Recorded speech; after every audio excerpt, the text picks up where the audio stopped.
ካገኘህ ደግሞ የማይሰራበት አንድ ምክንያት አይኖርም። አሁን ይሄንን ወደ ነበረበት ወደ ሜን ቦርዱ ሰክቼ ዲስፕሌዩን ቼክ ማድረግ እችላለሁ። እዚህ ጋር ምናልባት ኮንታክት እንዳያደርጋችሁ ጫፍ ላይ ትይዙታላችሁ። ይሁን በጥንቃቄ ነው ያስኩት፣ ከስር ከያስኩት ሾክ እንዳያደርግ። ይሄው ኦን የሚለው መጣ።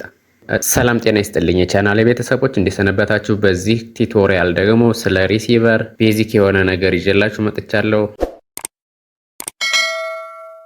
ሪሲቨር ላይ ዋና ዋና የሚባሉ ቁም ነገሮችን አስጨብጣችኋለሁ። እንደምትመለከቱት ይቺ ሪሲቨር ስትመጣ ቀይ ነው የምትበራው። ጊዜ ሰጠን ካየናት ደግሞ ከ30 ደቂቃ በኋላ ኦን የሚል ታበራና ትቀራለች። ስለዚህ እስቲ ወደ ውስጥ ገብተን እንመልከት። እንደምታዩት ከዚህ በፊት ተፈታ የምታወቅ ሪሲቨር ነች።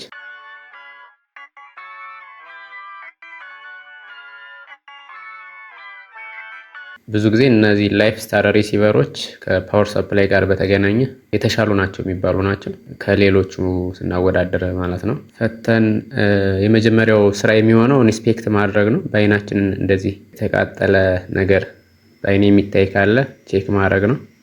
አሁን ላይ ብዙ ጊዜ እንደዚህ ቀይ ሲያበራ ምን አይነት ብልሽት ሊሆን ይችላል ብለን ከወዲሁ ስናስብ ቀይ የሚያበራ ከሆነ ሶፍትዌር የመሆን እድል አለው፣ ሃርድዌር የመሆን እድል አለው። ነገር ግን ዘግይቶም ቢሆን ቀይ እንዳበራ አይቀርም። ኦን የሚለው በቢጫ ይመጣል። ነገር ግን ወደ ቲቪው ዲስፕሌይ አድርጎ ስራውን በትክክል አይሰራም፣ ቻናል አይደረድርም። ስለዚህ ይሄ ደግሞ ሞሮፍ ወደ ሃርድዌር የሚያደላ ነው። ስለዚህ ሜን ቦርዱ ላይ ነው ወይስ ፓወር ሰፕላይ ላይ ያለ የሚለውን ለማወቅ የግድ አንድ ባንድ ቼክ ማድረግ አለብን። መጀመሪያ ላይ ፓወር ሰፕላይውን ቼክ ማድረግ አለብን። ፓወር ሰፕላይ የሚያወጣው ትክክለኛ ወጪ ከሆነ እሱን ሜን ቦርዱ ላይ ቼክ እናደርጋለን። ሶኬት ሰክቼ ከኤሲ ጀምሬ ቼክ ማድረግ ነው። መልቲሜትሪን እንደዚህ ኤሲ ላይ ያደርግና ሁለቱ ተርሚናሎች ላይ ስለካ 223 ቮልቴጅ አመጣልኝ። ኤሲ ቮልት። አሁን ዲሲ መለካት እችላለሁ። ይሄ መግባቱን ካወቅኩ እዚህ ጋር ወደ 24 ቮልት ነው የሚያነበው። ልክ አይደለም፣ ይዋዥቃል። ስቴብል የሆነ ቮልቴጅ እየወጣ አይደለም። ይሄ ደግሞ 18 ያወጣል። ይሄኛው ምናልባት 5 ቮልት ይላል። ትክክል ነው ይሄኛው። ለዛም ነው ዘግይቶም ቢሆን ዲስፕሌዩ የሚታየው ማለት ነው። አሁን ችግሩ እዚህ ላይ መሆኑን ተረድቻለሁ። ምክንያቱም ይሄኛው ቮልቴጅ ማውጣት የነበረበት 5፣ 15 እና 20 ነበረ። ስለዚህ እኛ ባየነው 18 እና 24 ነው ያወጣው። ምንም እንኳን ለዲስፕሌይ የሚሄደው 5ቱ ልክ ቢሆንም ማለት ነው። አሁን እዚህ ቦርድ ላይ ቀሪ ቮልቴጅ ሊኖር ስለሚችል ሾክ እንዳያደርገን ዲስቻርጅ ማድረግ አለበት። በዚህ ሜን ፊልተር ካፓሲተሩ ላይ ወደ ብዙ ቮልቴጅ ሊኖር ስለሚችል ሾክ እንዳያደርገን ሬዚስታንስ ላይ ያደርግና መልቲሜትሪን እንደዚህ ዲስቻርጅ አደርገዋለሁ። አሁን እንደፈለኩ መንካት እችላለሁ ማለት ነው። አሁን አንዲት ካፓሲተር ፈንድታ ስላገኘው እዚህ ጋር እሷን ለማውጣት የግድ እንደዚህ በሊድ ሞቅ ሞቅ አድርግና በሳከር ሊዱን ሳካ አድርጌ ይሄንን ካፓሲተር የግድ መቀየር አለብኝ። ምክንያቱም ያ ቅድም ያየነው ዲሲ ፍላክቹዌትድ የሆነ ዲሲ የሚወጣው በዚች ካፓሲተር ምክንያት ነውና ይቺ ብትቀየር ይሰራል በሚል ተስፋ እንደዚህ እናወጣዋለን።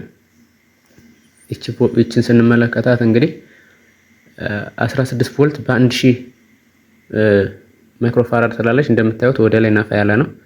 ስለዚህ ይችን በተመሳሳይ ፈልገን መቀየር አለብን። አጋጣሚ አግኝቻለሁ 1000 ማይክሮፋራድ በ16 ቮልት የምትል ስላገኘው ይችን መቀየር አለብኝ። ዋናው ቁም ነገር እዚህ ጋር ነው። ስንቀይር ኔጌቲቭ እና ፖዚቲቭ አለው። ይሄ በዚህ በኩል እንደየከለሩ ሊያይ ይችላል። ይሄ ኔጌቲቭ ነው። ይሄ ነጭ ሆኖ ማይነስ የሚል ምልክት አለው። ካፓሲተሩ ጥቁርም ከሆነ እንደዛው ኔጌቲቭ ይታየናል።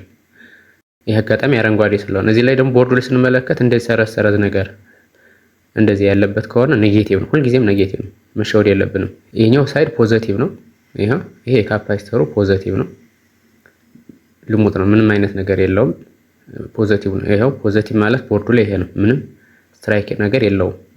ይሄኛው ፖዚቲቭ ፓርት ነው።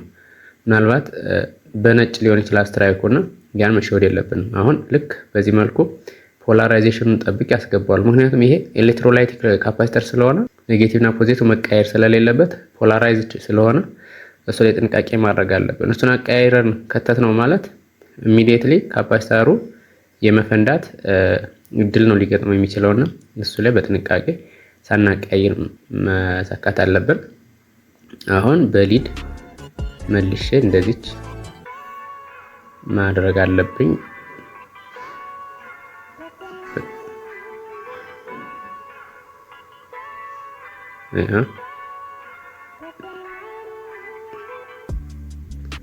በደንብ እንቅስቃሴ ፈጥሮ እየተንቀሳቀሰ ደግሞ ቶሎ እንዳይበላሽ በስነ ስርዓት እንደዚህ ጠጋ አድርገን ሊዱንም በደንብ ሳናበዛ ሳናሳንስም በደንብ ካውያችን ካሞቅነው በኋላ እንደዚህ አድርገን በትክክል መብየድ አለብን። አንዳንድ ጊዜ እንደዚህ በደንብ ሳይበየድ ይቀርና እንቅስቃሴ እየፈጠረ ሊዱ እየደረቀ ሄዶ እንቅስቃሴ ሲፈጥር ቶሎ ከተበላሸ ከደንበኛ ጋርም ያጣላል፣ ስራችንም ውጤታማ አይሆንም።